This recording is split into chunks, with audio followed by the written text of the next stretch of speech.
고등어 네네. 이런 거 먹어도 그 3, 4만 원이에요? 네네.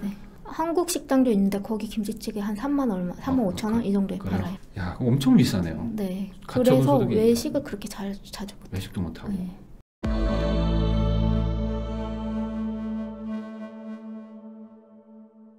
안녕하세요. 부동산 읽어주는 남자입니다. 오늘은 행복한 나라의 불행한 사람들이라는 책을 쓰신 박지우 작가님과 우리가 몰랐던 북유럽, 스웨덴의 현실에 대해서 한번 이야기를 나눠보려고 합니다.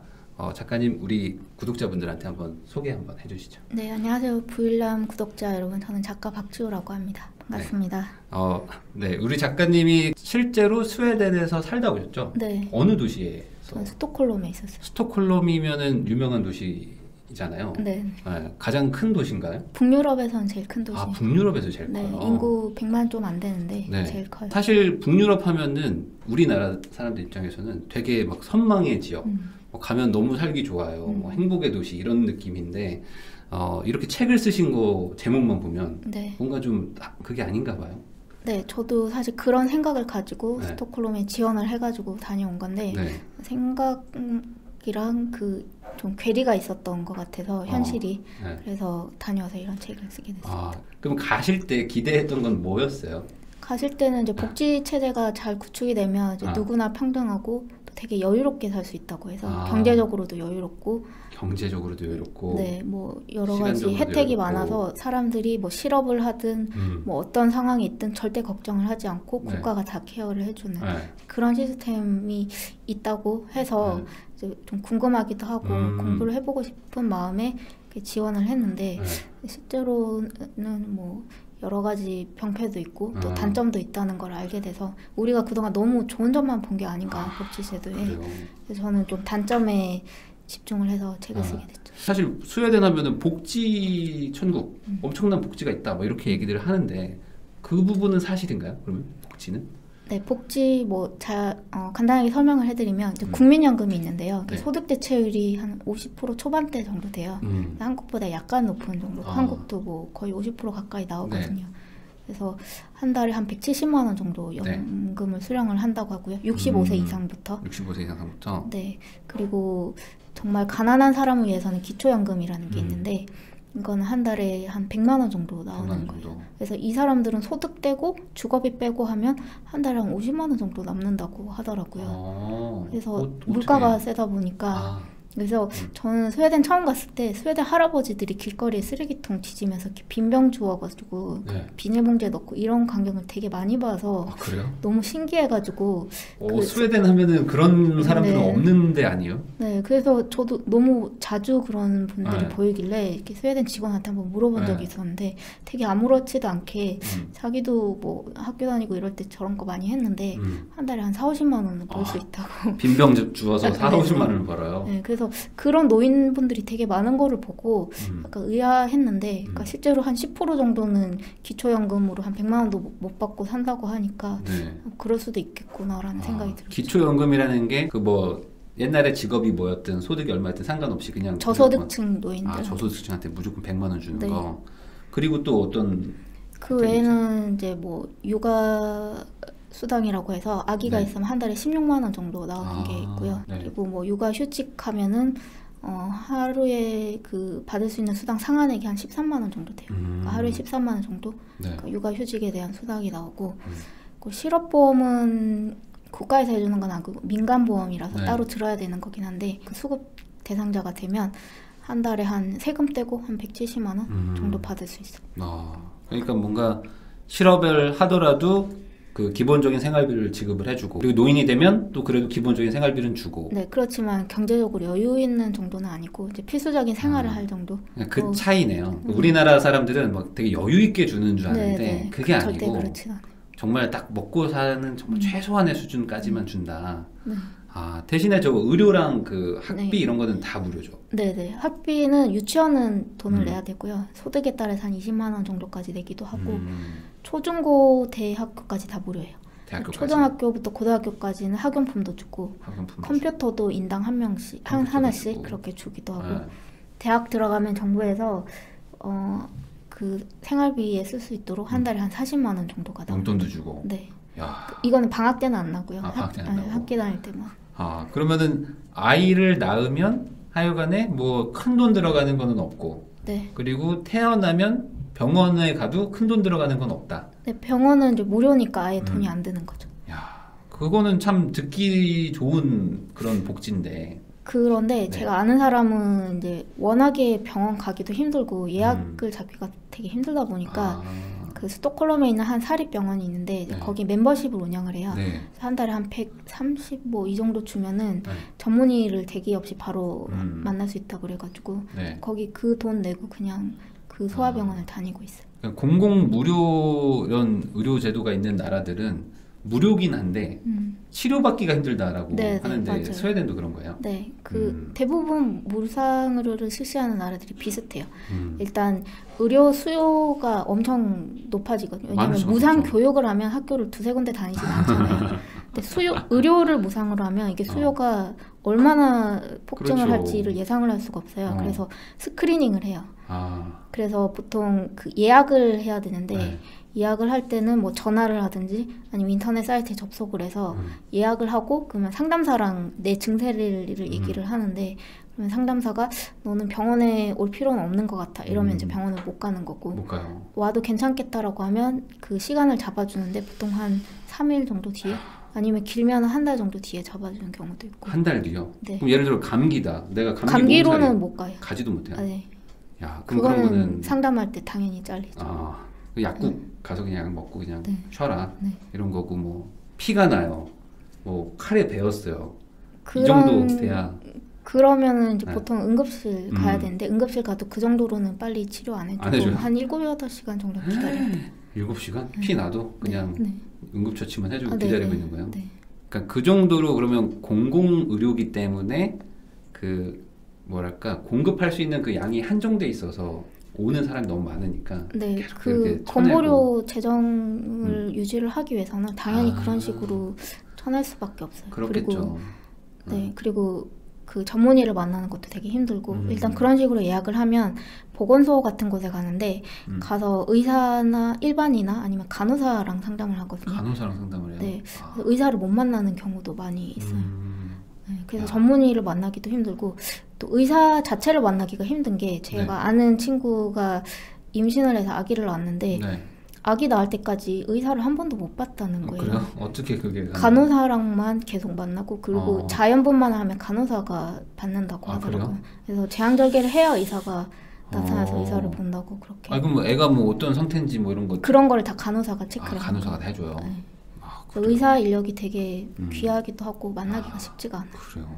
야. 그리고 이게 무상의료라는 게 소수의 중병 환자를 위주로 운영이 되는 시스템이거든요. 네네. 그러다 보니까 감기, 몸살 이런 이제 가벼운 질병으로는 병원에 갈 수가 없고 또 그 생명하고 지장이 없는 치과 진료 이런 거는 다 무상에서 예외예요. 그래서 비용이 한국보다 한 2~3배 정도 많이 나온다고 봅니다. 아, 그러니까 죽을 병 같은 것들은 그건 다 빨리 해주지만 네. 그렇지 않은 거는 기다려라. 네, 네. 굳이 급한 거 아니다. 네, 그래서 실제로 스웨덴 사람들이 외래 진료 횟수가 1년에 한 2.6회 정도밖에 안 된다고 하거든요. 한국은 거의 17회 가까이. 아, 그러면 그 스웨덴의 어떤 그 이미지 중에 하나는 엄청 고소득, 그러니까 네. 인당 뭐 몇만 불, 막 5만 불 막 된다는 그런 고소득이기도 하면서 복지 천국이기 때문에 거기서 살면은 너무 경제적으로 자유로울 것 같다라는 생각들을 하게 되는데 네, 실제로 소득 자체는 높기는 높은 거죠. 높죠. 뭐 1인당 GDP도 5만 달러 이상 넘어가니까 이제 높기는 한데 순가처분 소득이라고 해가지고 그 내가 버는 소득에서 세금을 빼고 그다음에 국가로부터 받는 이전 소득, 복지 혜택 같은 걸 더한 그게 3,700만 원, 3,700만 원. 3,700만 원 정도 된다고 네. 하거든요. 네. 근데 OECD 평균이 4천만 원 정도? 네. 그러니까 OECD 평균보다 오히려 스웨덴 국민들이 한 10% 정도 낮은 가처분 소득을 가지고 있는 거죠. 그러니까 그게 세금이 높아서 네. 많이는 버는데 세금 때문에 이제 확 깎이는 거군요. 세금이 높기도 하고 또 복지 네. 혜택 자체가 뭐 아프거나 뭐 뭔가 문제가 있었을 때 받는 거지 그렇죠. 건강한 평범한 사람은 크게 복지 혜택 받기가 쉽지가 않거든요. 그렇겠네요. 그러다 보니까 평균적으로는 이제 세금은 좀 많이 나가고 이전 소득은 뭐 그렇게 크진 않고 뭐 이렇게. 근데 제가 듣기로는 여기 그 스웨덴 쪽은 뭐 직업 대비해서 뭐 연봉 차이가 막 급격하게 안 난다. 우리나라는 뭐 의사 되면 뭐 얼마 벌고 뭐 이렇게 막 차이가 난다고 해서 좋은 직업을 얻어야겠다고 막 사람들이 열심히 사는데 여기는 안 그래요? 여기는 직업에 따라서 소득 격차가 거의 세계에서 제일 낮은 나라 중에 하나예요. 그래서 뭐 고소득 직종, 뭐 물론 거기도 의사나 뭐 이런 직종은 돈을 많이 벌긴 하지만 다른 나라에 비해서 훨씬 적은 편이고 그리고 대학교를 나온다고 해도 고졸보다 한 22% 더 번다고 하거든요. OECD 평균이 57%라고 하니까 다른 나라에 비해서 대졸자랑 고졸자 간의 격차가 훨씬 적은 거죠. 그러면은 대학교를 안 가고 싶을 것 같은데 실제로들 많이 안 가나요? 네, 대학 진학률이 한 50% 정도밖에 안 돼요. 어떻게 보면 소신에 맞게 적성에 맞게 그렇게 직업을 선택을 할 수 있는 장점도 있어요. 그런 식으로 하면. 그럼 스웨덴의 사교육은 어때요? 뭐 사교육은 보통 부자들 위주로 시키는데 왜냐하면 평범한 사람들은 사실 그렇게 교육에 관심이 많지는 않아요. 그러면 그냥 애들은 그냥 뛰어놀고 그냥 공교육에서 알아서 배우고 이런 느낌이에요. 그런데 부자들은 이제 그런 학교를 보내지 않고 국제학교나 기숙학교를 보내거든요. 그런 데는 이제 학비가 몇 천만 원 하죠. 그런 데 보내고 귀족들이나 부자들은 항상 그 코스 계속 가고 뭐 미국으로 유학 가고 뭐 이런 식으로 하고 또 제가 아는 어떤 학생이 이제 카롤린스카 의대라고 스웨덴에서 제일 좋은 의대를 다녔는데 자기만 사교육을 못 받았다 고등학교 때 이런 식으로 엄마한테 되게 컴플레인을 했다는 거예요. 그러니까 다들 의대 학생들 보면 뭐 엄마 아빠도 의사고 뭐 이런 사람들도 많고 부자가 많다 보니까 고등학교 다닐 때 뭐 과외 한국으로 치면 과외 이런 거를 다 받았었대요. 그래서 물론 약간 과장은 있겠지만 이제 그런 식으로 좋은 학교 가는 사람들은 이제 나름 이렇게 과외도 조금 받고 그런데 이게 한국처럼 평범하고 보통 그냥 만연해 있는 그런 거의 소수만 뭔가 과외를 하고 그런 거지. 그 졸업률이 그렇게 높지가 않아요. 중간에 자퇴를 정말 많이 해요. 그래요? 야, 근데 이게 뭔가 들으면 되게 무료고 다 의료도 다 제공해주니까 좋다고 생각도 드는데 반대로 생각하면은 뭔가 이게 열심히 해야 되겠다는 동력이 조금 좀 사라지는 그런 것도 있겠네요. 부작용으로. 야, 그러면 의사나 이런 어떤 뭐 고학력이 필요한 직업, 뭔가 오랜 시간 공부해서 노력해야 되는 직업이라면 돈을 많이 버는 것도 아니라는 거예요. 네. 야. 그렇게 뭐 한국처럼 많이 벌진 않아요. 근데 아까부터 계속 귀족 얘기를 하시잖아요. 근데 한국에는 귀족이라는 개념이 없는데 스웨덴에는 귀족 개념이 명확하게 살아있나요? 네, 귀족이 한 0.2% 정도는 된다고 0.2%? 해요. 그래서 그 귀족들 같은 경우에는 성이 달라가지고 성을 만드는 조합이 있거든요. 귀족 성을 만드는 규칙이 있어서 그냥 이름만 들으면 아, 이 사람은 귀족이구나 이렇게 다. 내가 그 성 만들면 안 돼요? 그거는 법으로 금지돼 있어요. 귀족성은 귀족만 써요? 평민은 귀족성 가지고. 그럼 법으로 계급이 있어요? 이게? 계급이 있는 건 아니지만 이름으로? 이름은 귀족의 이름을 평민이 가질 수 없도록 그렇게 돼요. 근데 귀족들이 예전에는 특권이 많았는데 지금은 특권이 다 없어졌거든요. 그래도 그나마 유일하게 남아있는 것 중에 하나가 성을 지킬 수 있는 거. 그러면 귀족은 귀족들끼리 결혼하고 막 이런 문화도 아니 평민들하고도 결혼하긴 하지만 요새는 뭐 왕자도 평민하고 결혼하고 막 이렇게 했거든요.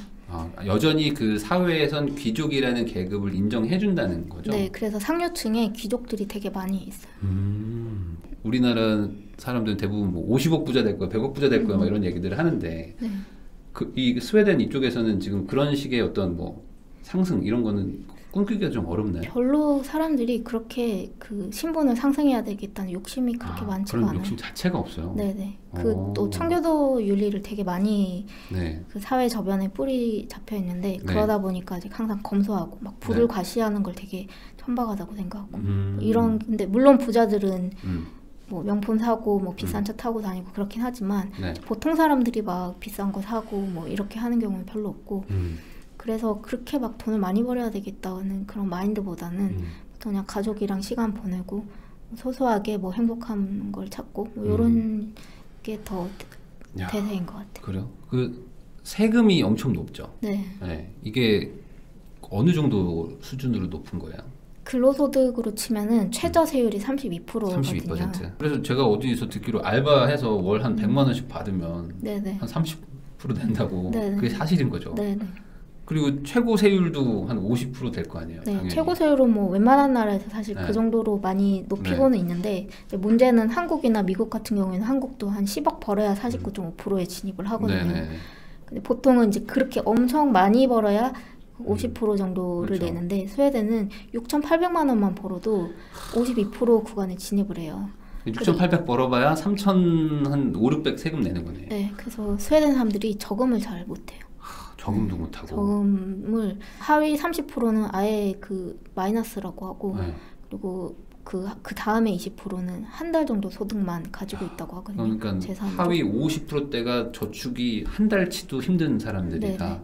그래서 근데 어떤 사람들은 그래도 복지제도가 잘 돼 있으니까 네. 괜찮은 거 아니냐라고 그렇게 얘기를 하는 사람도 있는데 네. 이렇게 저축을 안 하면은 자산 축적이 안 되고 은행의 자본도 그렇죠. 적어지고 네. 이러면 약간 경제 성장에도 좀 지장이 있는 거거든요. 네. 그래서 저축이 이렇게 작은 거는 사실 좀 문제라고 볼 수 있어요. 그러니까 일을 하지 않으면 생활 자체가 안 되는 거니까 어찌 보면 저축이 안 된다는 거는 그러면은 계속 일은 해야 되는 거고 일을 했다고 해서 뭔가 남는 게 없으니까 그냥 정년까지 계속 일하고 어떻게든 네네. 정년도 65세라 가지고 65세까지 일하고 그 다음에는 아까 말씀하신 연금 한 170만 원 네네. 받아서 네.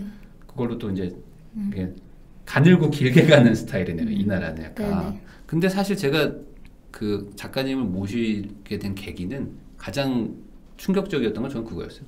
도박 중독의 나라라는. 네. 네. 스웨덴 사람들이 그렇게 도박을 한다고. 네, 도박을 되게 많이 해요. 보통 도박 국가별로 도박 산업 규모를 책정을 할 때 1인당 도박 손실액이 어느 정도인지를 책정을 하거든요. 보면은 북유럽 국가들이 거의 최상위권에 모여 있고 사실 외국인 관광객도 없는 나라잖아요.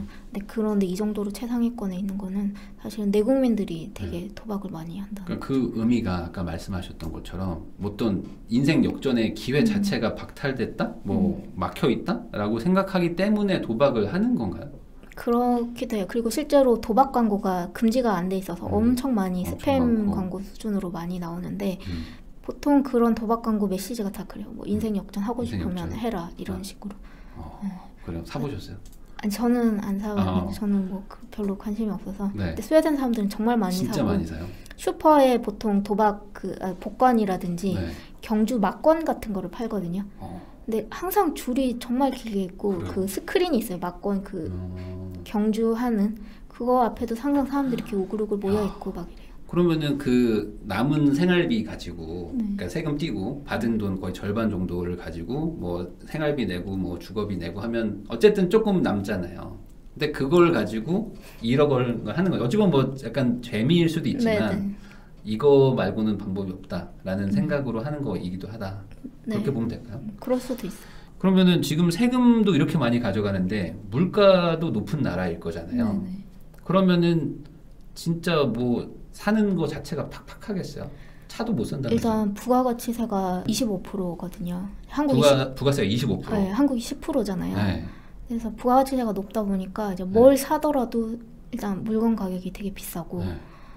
그리고 뭐 차를 사더라도 일단 차는 유지비가 너무 많이 들어요. 너무 많이 뭐 들고. 자가 정비를 한다든지 뭐그 부품 바꿔 갈고 이런 게 한국보다 한 두세 배 정도는 나와야 되고요. 네. 주차비도 보통 이제 한국은 아파트에 살면 주차비를 안 내는데 네.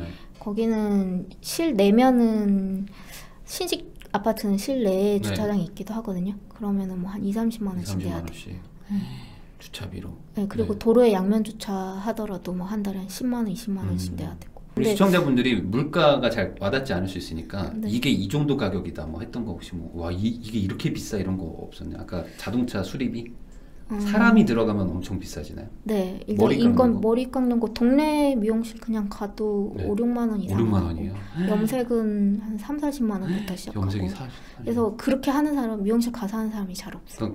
그러니까 고급 그런 헤어도 아니요, 그냥 아니고 평범한. 그냥 동네인데도 네네. 30-40이요. 그래서 보통은 직접 해요. 대부분 다? 머리도 직접 깎는 사람도 많이 있고 아, 다 이제 그래요? 자가로. 그러면 그 이케아 같은 것도 되게 저렴하게 나오는 네네. 그런 게 약간 이런 사회 문화 때문에 그런 거예요? 네네. 스웨덴 사람들이 워낙에 직접 하다 보니까 이케아가 직접 조립을 하는 거잖아요. 네네네. 그래서 그런 게 그런 것도 있고 또 네. 목재 산업이 발달을 해가지고 거기서 가구 산업이 나온 것도 있고. 그러니까 되게 저렴한 것들 위주로 뭔가가 네, 거래가 뭐 되고 H&M이라든지 팔리고. 이케아가 스웨덴 기업인데 네. 워낙에 약간 가처분 소득이 작고 소비 여력이 좀 작다 보니까 네. 이렇게 저가 브랜드가 많이 발달한 것 같아요. 아, 그리고 물론 명품도 있는데 네. 스웨덴에 네. 근데 그런 명품은 사실 스웨덴 사람들은 그렇게 많이 거의 사지는 안 사니까. 않는 것 같아요.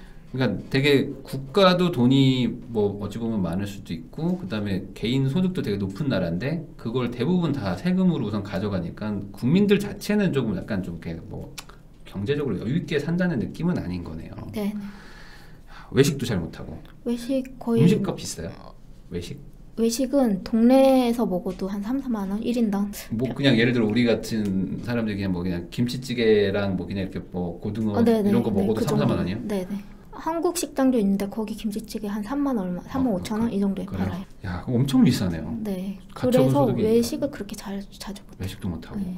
그러면 식료품은 그래도 싸니까 다 그래서 사서 요리를 집에서 하고, 먹고. 그러니까 손으로 직접 내가 그 타이어도 직접 갈고 머리도 직접 자르고 이렇게 머리도 해서 자르고, 생활비를 아끼는 거죠. 염색도 하고. 네. 근데 그러다 보니까 네. 자영업이 발달을 못하고 자영업도 안 산업이 되고.